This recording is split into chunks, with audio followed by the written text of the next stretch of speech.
이에 느부갓네살 왕이 엎드려 다니엘에게 절하고 명하여 예물과 향품을 그에게 주게 하니라. 왕이 대답하여 다니엘에게 이르되 너희 하나님은 참으로 모든 신들의 신이시요 모든 왕의 주제시로다. 내가 능히 이 은밀한 것을 나타내었으니 네 하나님은 또 은밀한 것을 나타내시는 이시로다. 왕이 이에 다니엘을 높여 귀한 선물을 많이 주며 그를 세워 바벨론 온 지방을 다스리게 하며 또 바벨론 모든 지혜자의 어른을 삼았으며 왕이 또 다니엘의 요구대로 사드락과 메삭과 아벳느고를 세워 바벨론 지방의 일을 다스리게 하였고 다니엘은 왕궁에 있었더라.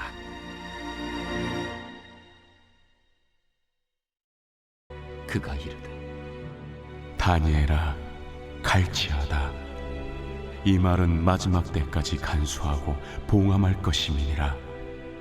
많은 사람이 연단을 받아 스스로 정결하게 하며 희게 할 것이나 악한 사람은 악을 행하리니 악한 자는 아무것도 깨닫지 못하되 오직 지혜 있는 자는 깨달으리라. 매일 드리는 제사를 폐하며 멸망하게 할 가증한 것을 세울 때부터 1290일을 지낼 것이요 기다려서 1335일까지 이르는 그 사람은 복이 있으리라. 너는 가서 마지막을 기다리라. 이는 내가 평안히 쉬다가 끝날에는 내 몫을 누릴 것임이라.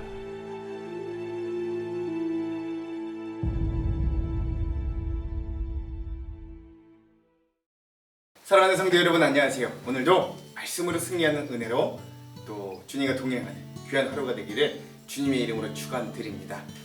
우리 드디어 벌써 이 다니엘서까지 우리가 마무리 지었습니다. 이로써 우리가 이 창출 레민신 모세오경 그리고 나서 사사기, 룻기, 사무엘상하, 열왕기상하, 역대상하 그리고 에스라, 느헤미야, 에스더까지 그래서 12권의 역사서 그리고 나서 욥기, 시편, 전도서, 잠언, 아가서 이렇게 시가서 5권과 그리고 나서 이사야, 예레미야 애가, 에스겔 그리고 나서 마지막으로 다니엘까지 대선지서 5권까지 우리가 또 함께 읽는 시간들을 가지게 되었습니다.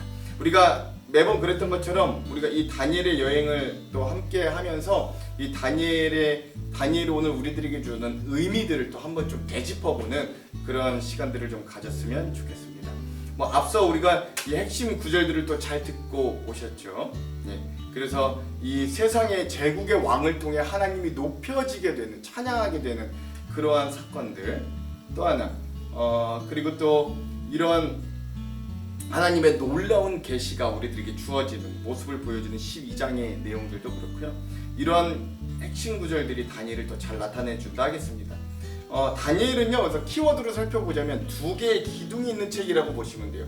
첫 번째 기둥은 뭐냐? 어떠한 상황에서도 하나님은 자신의 백성을 지키시는 분이라는 걸 확증해주는, 즉 다니엘과 세 친구들이 믿음을 지켰을 때 하나님도 그들을 사자굴과 풀무불에서 지켜주시는 모습을 한 기둥으로 보여주십니다. 그렇다면 또 한 기둥은 뭐냐? 구약의 계시록이라 불리는 세계를 향한 하나님의 주권을 선포하는 책이 또한 이 다니엘서다 라는 것들을 우리가 좀 기억했으면 좋겠습니다. 오늘 이 다니엘서에 대한 큰 5가지 주제를 함께 나누고 이 다니엘서의 여행을 정말로 마무리 지으려고 합니다. 자, 그럼 먼저 첫 번째 주제는 뭐냐? 내가 믿음을 지키면 하나님도 그런 나를 지켜주신다 라고 하는 그러한 주제입니다. 다니엘서는요, 총 12장으로 되어 있는데 1장에서 6장까지 전반부는 다니엘과 세 친구가 거대한 제국 가운데서도 하나님을 섬기는 신앙을 지켜내는 그런 이야기를 우리들에게 전달해 줍니다. 신앙의 지조를 지키는 거죠. 저는 이런 다니엘의 모습이 바로 오늘 세상 속에서 믿음을 지키며 살아가려고 발버둥치는 바로 우리의 모습임을 기억하게 되는 거예요. 물론 우리는 다니엘과 세 친구 같이 똑똑하지도 못하고 그들과 같이 용기와 신실함을 가지고 있지도 못합니다. 그럼에도 우리도 이 세상의 한복판 가운데서 예수 그리스도를 믿고 따름을 포기하지 않고 때론 넘어지고 작은 실패를 경험하여도 다시금 일어나 그 길을 여전히 따라가는 신앙의 지조를 우리도 적게나마 지키고 있는 자들이기 때문에 그래요. 저는 이 다니엘서를 읽으면서 특히 여러분들의 모습이 자주 떠올랐습니다. 사실 저는 목사이기 때문에 믿음을 가지고 살아가는 것이 그 누구에게나 인정받을 수 있어요. 심지어 세상 한복판에서도 제가 믿음을 지키는 모습이 응당 이해가 됩니다. 왜냐하면 이 사람은 직업이 목사이기 때문에 그래요. 그러나 목사나 교육자가 아닌 평신도인 여러분들이 세상 가운데서 믿음을 지키고 그 믿음을 드러내고 살아간다는 건 참으로 어려웠겠구나라는 것을 더 다니엘을 읽으며 더 절절하게 느끼게 됩니다. 믿음을 지키는 자들을 실질적으로 위협하는 세상 속에서 믿음을 지키기란 여간 어려운 일이 아님을 그래서 저도 잘 압니다. 점점 더 악해지는 세상 문화 가운데 그 세상의 물결을 거슬러서 양심과 법을 하나님의 주권을 인정하며 살아간다는 건 결코 쉬운 일이 아니에요. 그러나 그러한 선택의 순간에 다니엘과 세 친구처럼 여러분들의 믿음과 신앙의 지조를 지키면 아마 여러분도 다니엘과 세 친구처럼 즉각적으로 세상의 보복을 당하게 될지도 모르겠습니다. 그것이 사자굴과 풀무불은 아니라 할지라도 경제적으로 또는 관계적으로 사회적으로 분명히 손해볼 것이고 여러 어려움들을 당하게 될 수도 있을 겁니다. 그럼에도 우리가 그 믿음을 포기하지 않고 지키면 다니엘과 세 친구들을 사자굴과 7배나 뜨거웠던 풀무불에서 지켜주셨던 것처럼 하나님도 우리를 반드시 지켜주실 거예요. 중요한 건 사자굴과 풀무불에 들어가지 않게 지켜주신 것이 아니라 그 사자굴과 풀무불 가운데서 지켜주셨다는 걸 꼭 기억할 수 있기를 바랍니다. 즉 그것이 풀무불이든 사자굴이든 우리가 주 예수와 동행하면 그것이 하나님의 보호하심과 은혜가 넘치는 천국이 될 줄로 믿는 것들을 다시 한번 믿음으로 되새기는 시간이 이 다니엘의 은혜를 기억하는 시간이 되었으면 좋겠어요. 어떠한 상황과 환경에서도 하나님은 자신의 백성을 지키시는 분이심을 다니엘서를 읽으면서 우리가 다시 한번 꼭 그 하나님을 신뢰할 수 있게 되기를 간절히 소망해 봅니다. 자, 두 번째 주제. 언제나 겸손의 자리로 나가십시오. 그럼 하나님께서 높여주십니다. 이것이 다니엘의 두 번째 주제입니다. 우리가 다니엘서를 읽고 되새기면서 다니엘의 삶의 태도, 그 삶 가운데 그가 보이는 애티튜드를 좀 잘 살펴볼 필요가 있습니다. 다니엘서 전반부에 등장하는 인물 구도를 좀 우리가 한번 살펴볼 필요가 있는데요.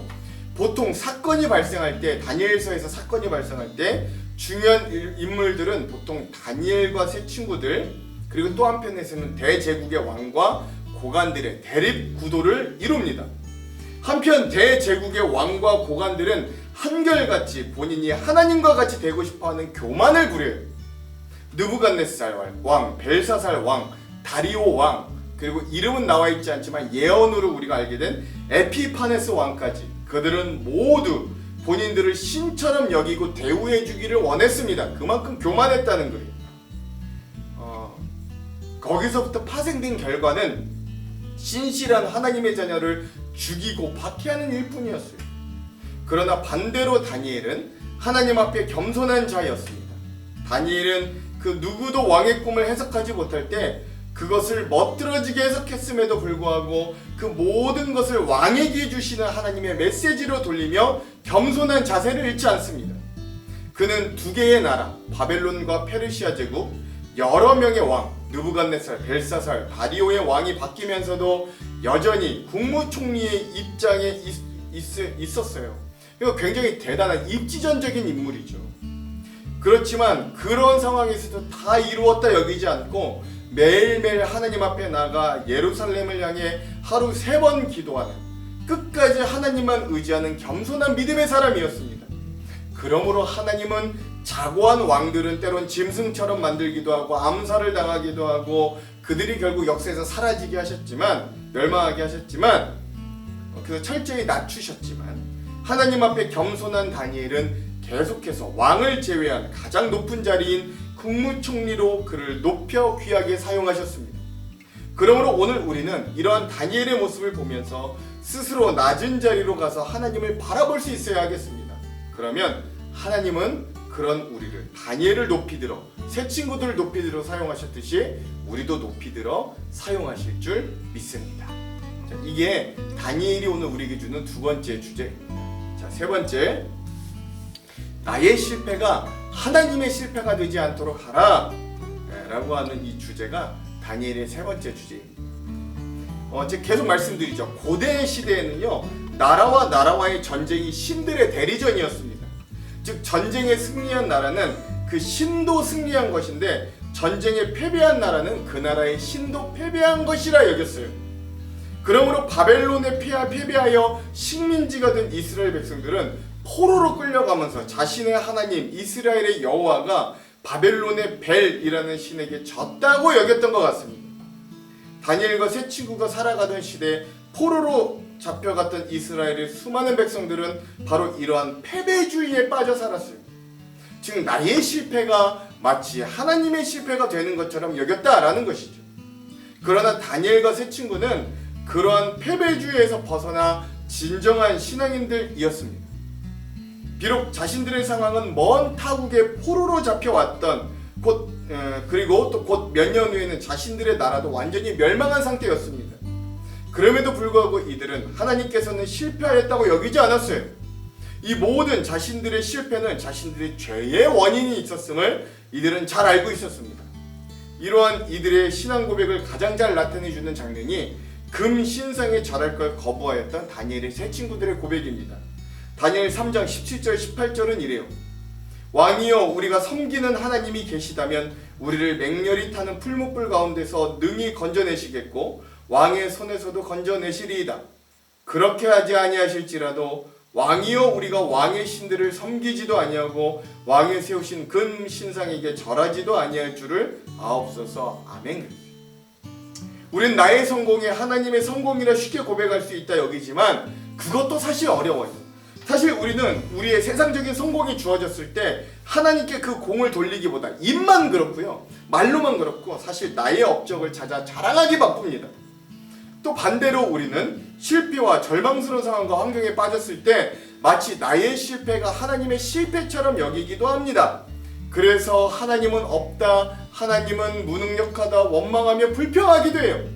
그러나 우리는 다니엘과 세 친구처럼 하나님을 끝내 신뢰할 수 있어야 돼요. 어느 상황에서도 내가 실패할 때마저도 나는 비록 약하나 주 예수는 강하다. 나는 비록 낙담되지만 그래도 주님은 이 모든 일들을 합력하여 선을 이루시고 결국 승리하게 하실 거라는 믿음을 우리가 다니엘과 세 친구처럼 좀 가질 수 있는, 끝까지 하나님을 신뢰할 수 있는 자들이 되기를 또한 간절히 소망합니다. 기억하십시오. 나의 실패가 하나님의 실패는 아니라는 거예요. 자, 우리 다니엘의 네 번째 주제, 온 세계 역사의 주인 되시는 하나님을 기억하십시오. 다니엘서는요, 다른 책들과 달리 세계사를 정확하고 구체적으로 보여줍니다. 우리가 지난 시간 11장에도 그랬잖아요. 바벨론, 페르시아, 헬라 제국, 로마까지 너무나 명확하고 정확하게 그 모든 제국들을 예언하고 그 세계를 경영하고 움직이시는 하나님을 부각시킵니다. 그래서 다니엘서에서 가장 중요한 핵심 단어를 꼽으라면 하나님의 주권과 하나님의 때라고 할 수 있겠어요. 심지어 그 하나님의 주권과 때는 이방 민족이 패권을 잡아 엄청난 제국을 일으켰음에도 여전히 유효한 거예요. 하나님은 왕을 세우기도 하고 패하기도 하시며 나라를 일으키기도 하고 사라지게 하시는 분이심을 이 놀라운 세계사의 흐름을 예언하게 하시면서 증명하십니다.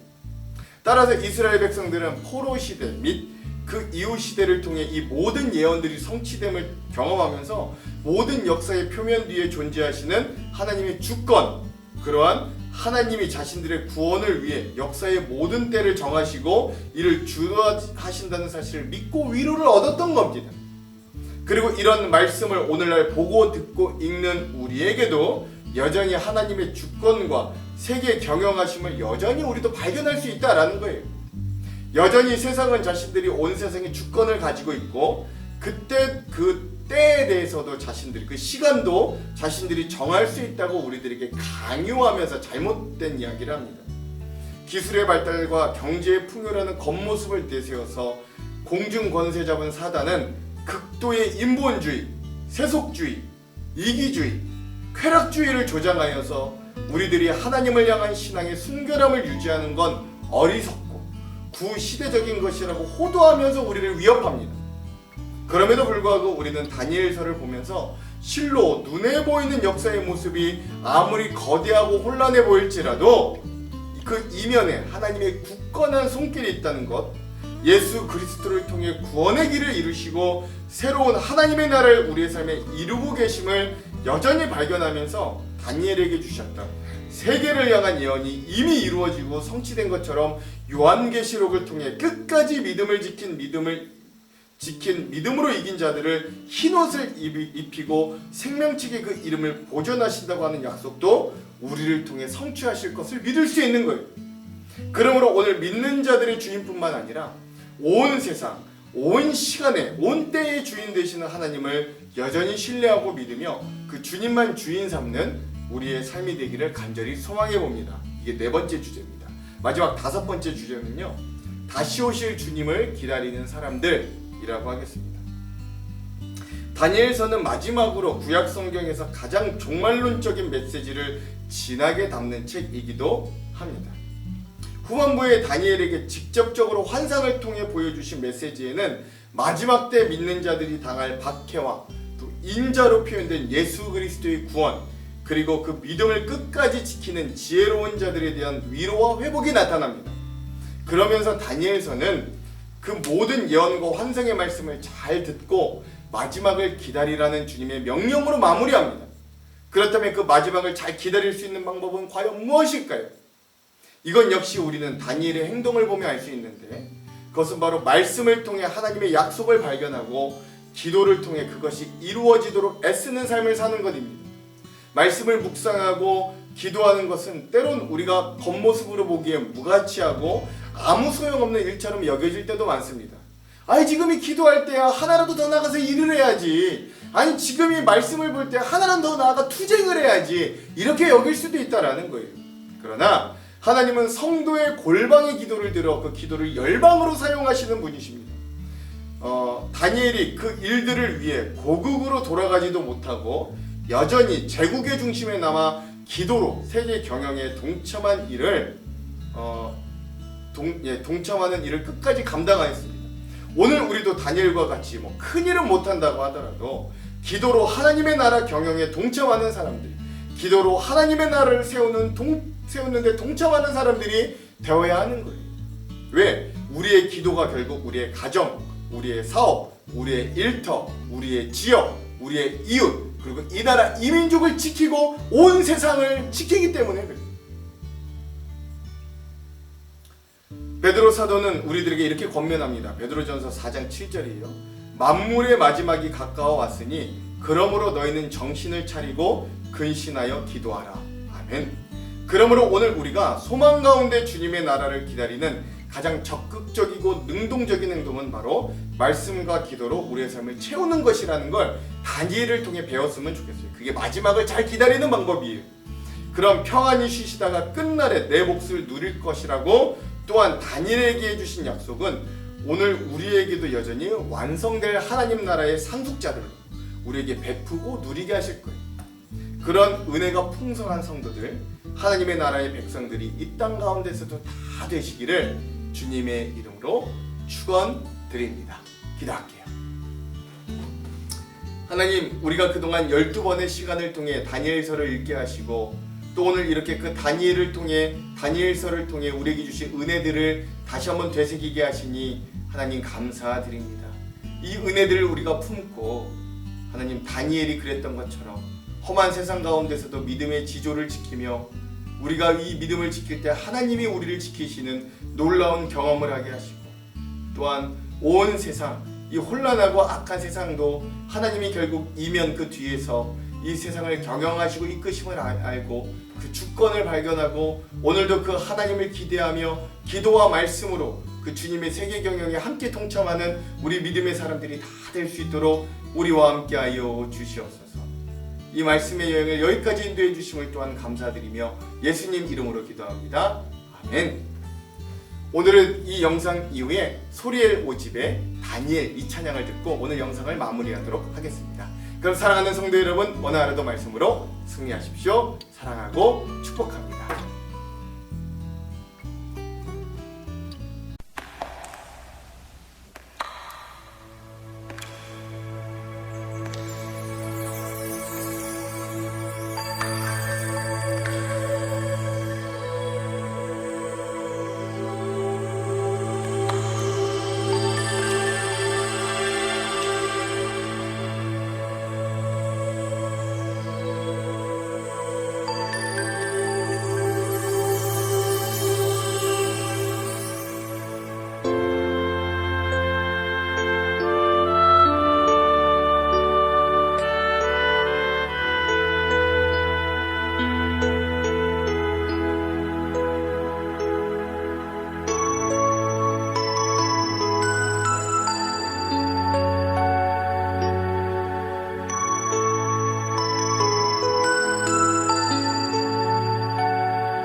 당신이 곁에 계셨죠. 굶주린 사자들의 입을 당신이 막아주었죠. 사자를 어루만지며 그 몸에 편히 기대고 당신의 평안함 속에 나는 잠이 들었죠. 다니엘아 내가 섬기는 여호와 하나님께서 사자의